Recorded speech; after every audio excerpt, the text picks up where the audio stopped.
Merit స్కాలర్షిప్లు, అత్యాధునిక వసతి సౌకర్యాలతో భోజనాలు, బంపర్ ఆఫర్లతో 50 కోర్సుల్లో సీట్లు గ్యారంటీ ప్రకటించింది మన కాంచీ యూనివర్సిటీ. ప్రముఖ కంపెనీల్లో ప్లేస్మెంట్ అవకాశాలు. ఇంకెందుకు ఆలస్యం? వెబ్సైట్ ని సందర్శించండి. వివరాల కోసం నంబర్లకు కాల్ చేయండి.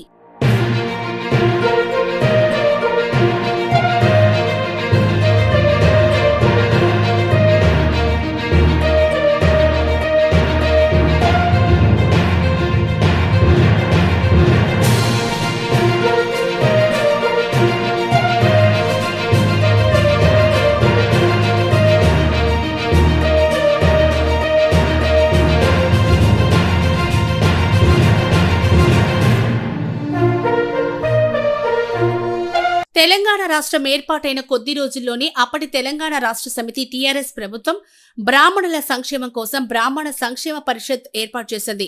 ఈ ఏర్పాటుతోనే ఎన్నో రకాల పథకాలను ప్రవేశపెట్టి నిధులు మంజూరు చేయడంతో సామాన్య బ్రాహ్మణుల కష్టాలు తీర్చడం మొదలైంది. ఇలా 9 ఏళ్ల పాటు పథకాలకు ఆటంకం కలగకుండా నిధులు మంజూరు చేయడంలో ప్రత్యేక శ్రద్ధ వహించిన అప్పటి ముఖ్యమంత్రి కల్వకుంట్ల చంద్రశేఖరరావు బ్రాహ్మణుల పట్ల తనకున్న గౌరవ అభిమానాలను చాటుకున్నారు. అదే వరుసలో అప్పటి మంత్రివర్గం కూడా బ్రాహ్మణులకు ఎంతో ప్రాధాన్యతనిస్తూ వచ్చింది.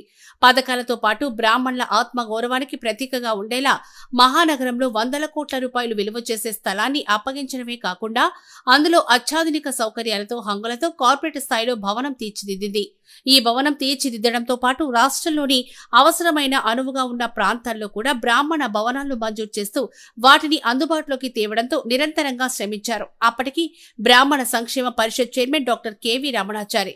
ఇలా పథకాలను కొనసాగిస్తూ అవసరమైనప్పుడల్లా బడ్జెట్లో ఆ తర్వాత అవసరాలను బట్టి ప్రభుత్వం నుంచి నిధులు మంజూరు చేస్తూ పరిషత్ నిరాఘటంగా కొనసాగేలా సమిష్టి కృషి చేశారు. బ్రాహ్మణుల అవసరాలు తీర్చుతూ వేలాది మందికి స్వయం ఉపాధి కల్పించడమే కాకుండా 1000 మందిని విదేశీ విద్య కోసం నిధులు అందించి వారి భవిష్యత్తుకు బాటలు వేశారు.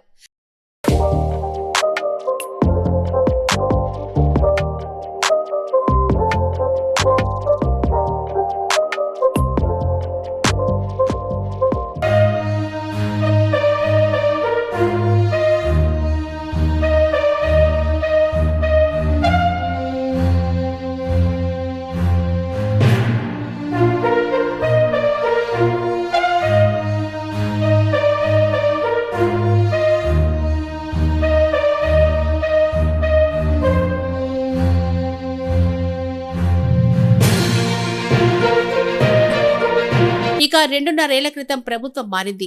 బ్రాహ్మణులకు మరిన్ని పథకాలు వస్తాయనుకున్నారు. బ్రాహ్మణుల పట్ల తమకు ఉన్న చిత్తశుద్ధి ఉందని, గౌరవం ఉందని పలుమార్లు సవాల్లో స్వయాన ముఖ్యమంత్రి రేవంత్ రెడ్డి చెప్పిన సంగతి తెలిసిందే.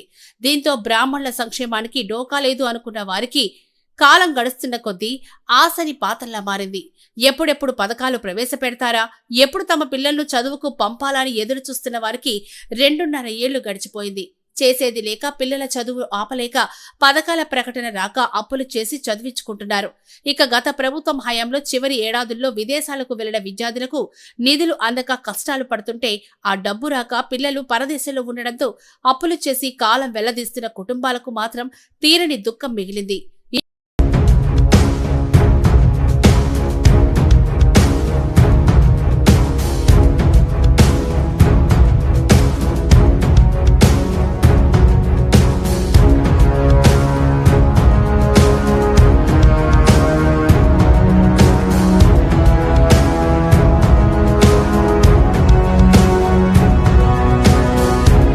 ఇదిగో డబ్బొస్తుంది, అదిగో రిలీజ్ అవుతుంది అంటూ కొన్ని సంఘాల నేతలు సమాచారం లేకుండా చేసిన ప్రకటనలు గందరగోళాన్ని సృష్టించాయి. దీంతో డబ్బు ఎప్పుడొస్తుందని ఎదురుచూపులు మిగిలాయి.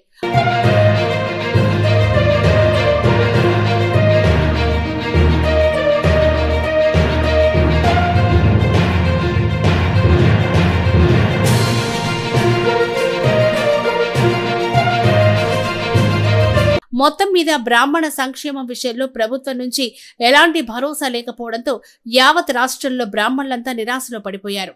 బ్రాహ్మణుల సంక్షేమం విషయంలో ఇప్పటికైనా ప్రభుత్వం స్పందించాల్సిన అవసరం ఉంది. ఇప్పటికే సంఘాల నేతలు కూడా ప్రదక్షిణాలు చేసి అలసిపోయి సహనం కోల్పోయి స్వరం మారుతుంది కూడా. మరి ప్రభుత్వం ఇలాగే వాయిదాలు వేస్తూ కాలం వెళ్లదీస్తుందో లేక స్పందిస్తుందో చూడాలి మరి.